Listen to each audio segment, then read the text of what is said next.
Народот е запрепастен од раководството на Мепсо, кое за 212.000 евра ќе набавува 39 фотели обложени со телешки кожи. Баснословната сума била да се стави впечаток кај странските гости, но и за прием на странки. Во време кога работниците се борат за минимална плата, едвај некое К-15, а 25.000 социјалци страдаат за леп. Заштитените државни службеници како мечки сакаат да седат на телешки кожи.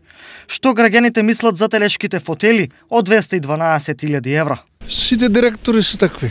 Сите у фотели што седат сакат да има побава. Кај има нормално нашата држава? Има ли нешто нормално? Нема ништо нормално. Затоа што ти каде тоа на власт, кај ќе си одат и готов сте. Они се напунија пари, они јадат, пијат, ние се гладуваме.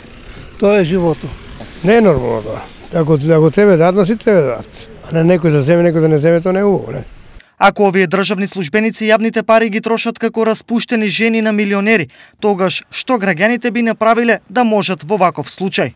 Казната не го решава проблемот. Проблемот треба да има разум, а не друго. Тоа е. Испуди од работа, нека скита по улица, нека види како изгледа без пари, после ќе замисли малку. Осудата и ригорозноста во овој случај се очекувани, но дали тоа е доволно телешките фотели да останат во салоните, а парите во Мепсо? Дали во последен момент нарачателите ќе ги фати малку срам од народот или пак некој од државниот врв ќе им испрати јабер, оваа глупост да не ја прават, останува да се види. Во меѓувреме, освен непосредните анкети, на оваа тема зовреа и социјалните мрежи. Оттаму коментарите подобро и да не се пренесуваат.